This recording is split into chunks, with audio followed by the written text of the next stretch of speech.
फेरत नजर बदलेला तकदीर, बिगड़ल बन जाला हाथ के लकीर। फेरत नजर बदलेला तकदीर, बिगड़ल बन जाला हाथ के लकीर। पार होला नैया फसल मझधार में, पार होला नैया फसल मझधार में। यीशु जस केहू नहीं बाड़े संसार में, मसीहा जस केहू नहीं बाड़े संसार में।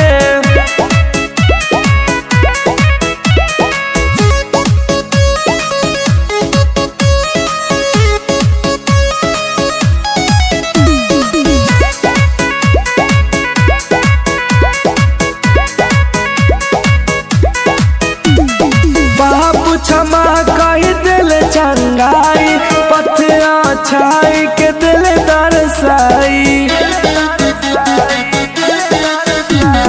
पाप क्षमा कर दिल चंगाई, पथिया छाई के दिल दरसाई। प्रभु के भजन करया के दरबार में, प्रभु के भजन करया के दरबार में। यीशु जस केहू नहीं बाड़े संसार में, मसीहा जस केहू नहीं बाड़े संसार में।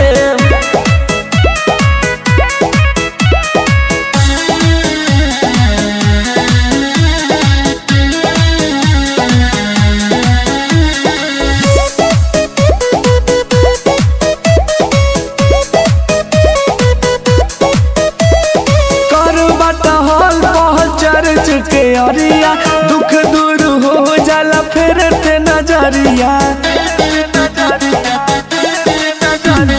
कर बात हल पहल चर्च के अरिया